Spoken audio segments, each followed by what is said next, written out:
सबको लगता है। उस अंधेरे कमरे से राहुल ने कई बार अपनी मां को पुकारा, लेकिन कोई जवाब नहीं मिला। उसे समझ में आ गया था कि शायद वो घर में बिल्कुल अकेला है। राहुल को अब थोड़ा डर लगने लगा था। अचानक राहुल को एक कमरे से हल्की रोशनी नजर आने लगी और किसी की हंसी की आवाज भी सुनाई पड़ने लगी। राहुल दौड़कर अपने कमरे में पहुंचा तो देखा वहां एक पीली मुलायम फर वाली अजीब सी दिखने वाली गुड़िया रखी हुई है, जिसकी आंखों से अजीब सी रोशनी बाहर आ रही है। उस गुड़िया को देखकर राहुल की चीख निकल गई थी। तभी गुड़िया की पलकें झपकी और राहुल को अपना नाम सुनाई दिया। राहुल, डरो मत, आओ मेरे पास, खेलो मेरे साथ। मैं जानती हूँ तुम मुझे बहुत पसंद करते हो। अब मैं हमेशा तुम्हारे पास रहूंगी। डॉल की बात सुनकर राहुल की नींद टूट जाती है और वो अपने बिस्तर पर उठकर बैठ जाता है। राहुल को एहसास होता है अभी जो उसने देखा वो उसका सपना था। राहुल एक 8 साल का छोटा बच्चा था जो दिल्ली के सरकारी स्कूल में पढ़ता था। एक दिन स्कूल में उसने देखा कि पास की क्लास में पढ़ने वाला आशीष एक अजीब सी दिखने वाली गुड़िया को अपने बैग के ऊपर लटकाकर घूम रहा है। वो गुड़िया राहुल को बड़ी आकर्षक लगी। ना चाहते हुए भी राहुल की नजर बार बार उस गुड़िया पर जा रही थी। ऐसा लगता था जैसे उस डॉल ने उसे सम्मोहित कर लिया हो। जब राहुल से रहा नहीं गया तो वो जाकर आशीष के सामने बैठ जाता है। आशीष, ये कैसी गुड़िया है? बिल्कुल अलग लग रही है ये तो। तू हाथ मत लगा इसको। तुझे पता भी है क्या चीज है ये? इसको मेरे पापा की साहब ने मेरे लिए भिजवाया है। पापा ने सख्त हिदायत दी है कि मैं इस गुड़िया को किसी को भी छूने ना दूं। अच्छा सुन, क्या तेरी गुड़िया को मैं थोड़ी देर अपने पास रख सकता हूँ? मुझे बहुत अच्छी लग रही है। राहुल की बात सुनकर आशीष जोर जोर से हंसने लगता है। अरे तेरे को कम समझ में आता है क्या? अभी बोला ना तुझे, बहुत महंगी गुड़िया है। तूने कभी देखी भी है इतनी महंगी डॉल? आया बड़ा मेरी डॉल उधार मांगने वाला। आशीष की बात सुनकर क्लास के बाकी बच्चे भी अब राहुल के ऊपर हंसने लगते हैं। आशीष की बात सुनकर उदास मन से वो घर लौट आता है और घर पहुंचकर, माँ, मैंने सोच लिया है, मुझे भी लबूबू डॉल चाहिए बस।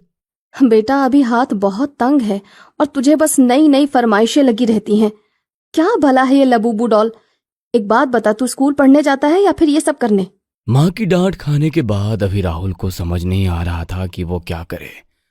अगले दिन स्कूल जाते समय राहुल की नजर झाड़ियों में पड़ी हुई एक लबूबू डॉल पर पड़ती है, जिसे देखकर राहुल की आंखें हैरत से खुली रह जाती हैं। ये तो वही डॉल है ना जिसे दिखाकर आशीष कल बहुत इतरा रहा था। वही आंखें, वही मुस्कान, वही मुलायम फर, और इसकी तो खरगोश जैसे कान भी है। यहाँ आसपास तो कोई नजर भी नहीं आ रहा। पता नहीं कौन इसे यहाँ फेंक गया। ऐसा करता हूँ, इसको मैं रख लेता हूँ। स्कूल जाकर देखता हूँ इस आशीष को, कल बहुत स्टाइल दिखा रहा था। राहुल ने डॉल को अपने बैग में छिपा लिया और घर की ओर जाने लगा। अरे देखो तो, मेरी लबूबू देखकर ये भी किसी ठेले से सस्ती लबूबू लेकर आया है और पूरी क्लास को दिखा तो ऐसा रहा था जैसे इसने सीधे चाइना से मंगवाई है। आशीष, मेरा रास्ता छोड़ दे। अरे जा, मैं कौन सा तेरे मुंह लग रहा हूँ, लेकिन अपनी वो नकली डॉल तो देता जा।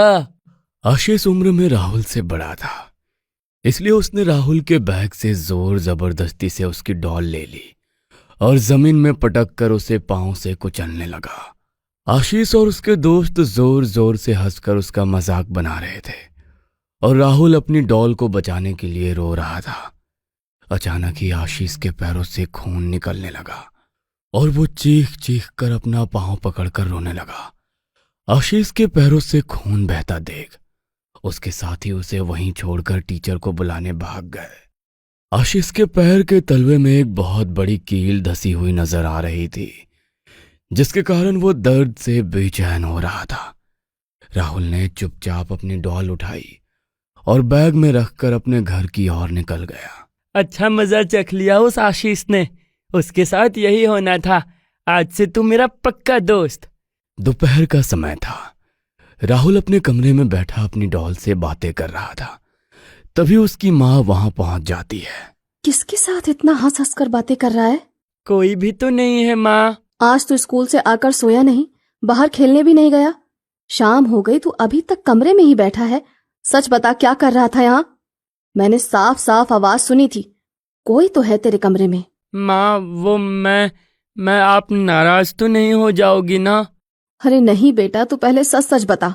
माँ की बात सुनकर राहुल धीरे से तकिए के नीचे से लबूबू डॉल को निकालकर माँ के सामने रख देता है। ये क्या है और कहाँ से मिला तुझे? ये मुझे झाड़ियों के पास पड़ी हुई मिली थी माँ। अरे यही तो है वो डॉल जो मैं आपसे मांग रहा था, लेकिन आपने दिलवाने के लिए मना कर दिया। आपको पता है ये बहुत अच्छी है, इसकी वजह से ही आज आशीष ने बहुत अच्छा मजा चखा। क्या कहा? झाड़ियों से उठाकर लाया है इसे? पता नहीं किसकी है, कहाँ से आई। मुझे तो इसकी शक्ल भी बड़ी ही मनहूस लग रही है। अरे गुड़िया ऐसी डरावनी होती है क्या? उठाकर बाहर फेंक इसे। खबरदार, जो आगे से सड़क पर पड़ा कोई भी सामान उठाया। लेकिन माँ। तूने सुना मैंने क्या कहा? माँ को गुस्सा करते देख राहुल ने डॉल को बुझे मन से माँ को सौंप दिया और उसकी माँ ने उसे खिड़की से दूर फेंक दिया। कुछ देर में रात हुई और राहुल खाना खाकर सो गया। डॉल को बाहर फेंकने के बाद देर रात राहुल को सपना दिखाई दिया कि वो घर में बिल्कुल अकेला है और डॉल उसे अपने पास बुला रही है। राहुल की नींद टूट गई थी और अब वो अपने डॉल के बारे में सोच रहा था। लगता है लबूबू को भी मेरी याद आ रही है, तभी मुझे ऐसा सपना दिखाई दिया। माँ ने उसे खिड़की से बाहर फेंक दिया था, अब तो कोई और उसे उठाकर ले गया होगा। ऐसा सोचकर राहुल खिड़की के पास आता है तो देखता है लबूबू खुली हुई खिड़की के बीच ऐसे रखी हुई है जैसे कोई बच्चा पैर लटकाकर बैठा हुआ हो। अरे ये तो यहाँ है, लेकिन यहाँ कैसे आई? माँ ने देख लिया तो क्या होगा? राहुल लबूबू को लेकर अपने कमरे में आ गया था और अब फुसफुसाकर उससे बातें कर रहा था। तो क्यों आई यहाँ?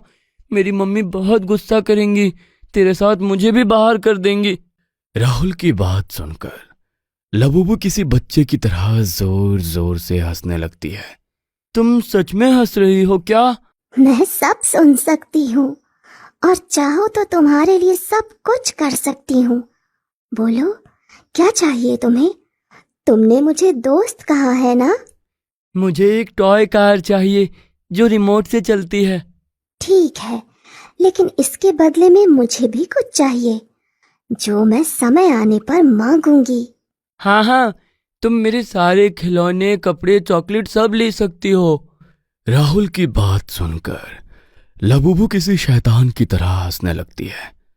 राहुल लबूबू को बाहों में भरकर बड़े आराम से सो गया था। अगली सुबह जब राहुल उठा तो उसने देखा लबूबू उसके बिस्तर से गायब हो गई है और उसकी जगह पर एक नई चमचमाती टॉय कार रखी हुई है। उस कार को देखकर राहुल खुशी से उछल पड़ा था। इसका मतलब लबूबू को सच में जादू करना आता है। अरे वाह, अब तो मैं अपनी लबूबू से जो चाहे वो मांग सकता हूँ। राहुल अपने बैग में छिपाकर लबूबू और टॉय कार स्कूल लेकर जाता है, जहां पर टीचर उसे खिलौना अपने बैग में रखते देख लेती है। राहुल, ये क्या है? तुम खिलौने लेकर क्यों आए हो? इधर जमा कराओ सब कुछ। लबूबू कुछ करो, मैं तुम्हारे बिना नहीं रह सकता। राहुल के इतना कहते ही अचानक टीचर का पैर मुड़ता है और वो जमीन में गिर जाती है। टीचर दर्द से करा रही थी। शायद उसका पैर फ्रैक्चर हो गया था, जिसके कारण स्कूल की जल्दी छुट्टी कर दी गई।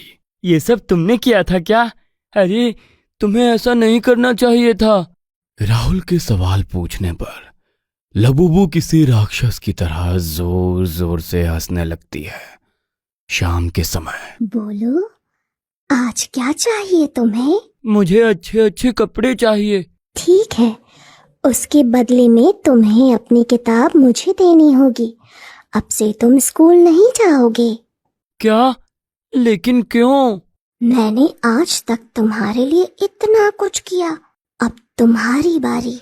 राहुल ने अपनी किताबें लाकर लबूबू के पास रख दी। कुछ देर बाद राहुल की किताब गायब हो गई थी और राहुल का व्यवहार भी थोड़ा अलग सा दिखाई देने लगा था। जल्दी से अपना बैग लाओ, कल स्कूल जाना है ना? मैं स्कूल नहीं जाऊंगा। क्यों नहीं जाओगे? कहा ना नहीं जाऊंगा। जाओ अपना काम करो। राहुल की मां ने देखा कि उसका व्यवहार बदला हुआ नजर आ रहा है। गुस्से से उसकी आवाज कपकपा रही थी और आंखें लाल हो गई थी। राहुल की मां वेदिका समझ नहीं पा रही थी कि आखिर उसे हुआ क्या है। कुछ देर बाद वो कमरे की सफाई करने लगती है तो उसे वहां नए कपड़े, खिलौने, जूते वगैरह नजर आते हैं। ये सब कौन लाया तुम्हारे लिए? क्या चल रहा है ये सब? इससे पहले कि राहुल कुछ कह पाता, अचानक रसोई से तेज दुर्गंध आने लगती है। वेदिका रसोई में जाकर देखती है तो गैस का पाइप टूटकर नीचे पड़ा हुआ था और लगातार पूरी स्पीड में गैस बाहर आ रही थी। किसी तरह वेदिका गैस को बंद करती है और तभी उसे दीवार पर खून से सने छोटे छोटे पंजे के निशान दिखाई देने लगते हैं, जिसे देखकर उसकी चीख निकल जाती है। कुछ तो है यहाँ पर जो मुझे डराने की कोशिश कर रहा है। ऐसे कैसे अचानक गैस का पाइप कट गया और फिर वो निशान? इधर वेदिका अपने कमरे में करवटें बदल रही थी। डर के मारे उसका पूरा शरीर पसीने से भीगा हुआ था। वो नहीं जानती थी कि अगली सुबह एक नई अनहोनी लेकर आएगी। अगली सुबह राहुल के बिस्तर पर रखा हुआ था एक वीडियो गेम और पास में ही एक छोटे बच्चे की हैंडराइटिंग में नोट लिखा हुआ था। मुझे भूख लगी है। तुम्हारे वीडियो गेम के बदले आज मैं एक चीज खुद से चुन रही हूँ। वो है तुम्हारा पालतू बनी। चिट्ठी पढ़ते ही राहुल के हाथ कांपने लगे और उसकी आंखों से आंसू गिरने लगे। वो बनी बनी चिल्लाता हुआ हॉल में आया तो देखा बनी का खून से सना लथपथ शरीर वहां पर पड़ा हुआ था। उसे देखकर सच में ऐसा लगता था जैसे किसी जंगली जानवर ने उस पर हमला करके उसे मार डाला हो। राहुल की चीख सुनकर उसकी मां दौड़कर वहां आती है तो सामने का नजारा देखकर उसके भी होश उड़ जाते हैं। ये कैसे हुआ? घर के सारे खिड़की दरवाजे बंद थे ना? माँ, वो ये सब उसने किया है। किसने? क्या बोल रहे हो तुम? वो डॉल जो मैं लेकर आया था उसने ही बनी को मारा है। क्या बेकार की बातें कर रहे हो? वो गुड़िया तो मैंने घर से बाहर फेंक दी थी ना? हाँ, लेकिन वो वापस आ गई थी। मेरी बात पर यकीन करो, अभी भी वो मेरे कमरे में ही है। मैं आपको अभी दिखाता हूँ। राहुल दौड़कर अपने कमरे में जाता है तो देखता है कि लबूबू इस समय उसके कमरे से गायब हो चुकी थी। तेरा दिमाग ठिकाने पर है? देख रही हूँ पिछले कुछ दिनों से कुछ ज्यादा ही अजीब हरकतें कर रहा है तू। राहुल चाहकर भी अपनी मां को समझा नहीं पा रहा था कि ये सब लबूबू के कारण हो रहा है। अगले कुछ दिनों तक वेदिका के साथ घर में लगातार डरावनी घटनाएं होने लगी थीं। आधी रात को कभी उन्हें जोर जोर से दरवाजा पीटने की आवाज आती तो कभी पूरे कमरे में खून से सने पांव के निशान बन जाते। कभी अचानक से लगता कोई उनके साथ साथ कमरे में टहल रहा है तो कभी लगता कमरे में रखे खिलौने अपनी जगह से हट गए हैं। इन सबसे ज्यादा बनी की मौत ने राहुल को डरा दिया था। उसे एक एक करके पिछले कुछ दिनों की सारी घटनाएं याद आने लगी थी। माँ ने ठीक कहा था, मुझे इसे लेकर घर नहीं आना चाहिए था। मेरी ही गलती है। देर रात तक राहुल बनी की मौत के कारण अपने बिस्तर पर आंसू बहाता रहा। अगले दिन सुबह राहुल को अपने चेहरे पर कुछ नुकीली चीज चुभने का एहसास हुआ तो वो चौंक कर उठ बैठा। सामने लबूबू अपने नुकीले पंजे से उसके चेहरे को सहला रही थी। बताओ, आज तुम्हें क्या चाहिए? नहीं, मुझे कुछ नहीं चाहिए। तुम जाओ। लेकिन मुझे तो तोहफा चाहिए। मैंने कहा था ना, दोस्ती में उपहार के लिए मना नहीं करते। मुझे तुम्हारी माँ चाहिए।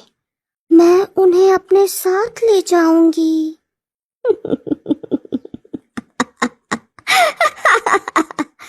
नहीं नहीं, तुम ऐसा नहीं कर सकती।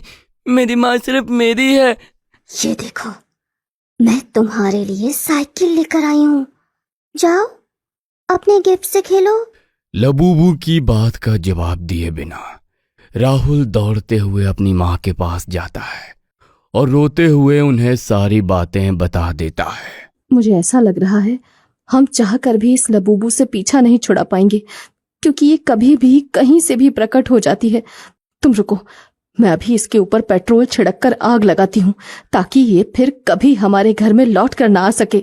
वेदिका पेट्रोल छिड़क कर जैसे ही लबूबू के ऊपर माचिस की तिल्ली लगाती है, लबूबू वहां से गायब हो जाती है। हम उसे कभी नहीं हरा पाएंगे माँ। वो बन्नी की तरह आपको भी मार डालेगी। मेरी बात ध्यान से सुनो, वो तुम्हारी दोस्ती में बंधी है। तुम उससे कहो तुम्हारी दोस्ती खत्म। शायद ऐसा करने से वो चली जाए। कहाँ हो तुम? मेरे सामने आओ।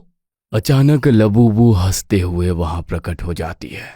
तुम मेरी दोस्त हो, इसलिए रोज मेरे लिए तोहफे लाती हो, लेकिन अब मैं तुमसे अपनी दोस्ती तोड़ता हूँ। आज से तुम मेरी दोस्त नहीं। मुझे तुम्हारी दोस्ती और तोहफे नहीं चाहिए। जाओ यहाँ से, फिर कभी लौटकर मत आना। राहुल के इतना कहते ही लबूबू का शरीर पिघलने लगता है और वो जोर जोर से चीखने लगती है। ये क्या किया तुमने? मेरी दोस्ती कैसे तोड़ सकते हो तुम? अचानक ही वहां तेज हवा चलने लगती है और एक जोरदार भूकंप का झटका महसूस होता है। वेदिका और राहुल जमीन पर गिर पड़ते हैं और जब वे वापस से संभलते हैं तब तक लबूबू गायब हो चुकी थी और उसकी जगह सिर्फ राख पड़ी हुई थी, जिसे गंगा जल में मिलाकर वेदिका नदी में प्रवाहित कर देती है।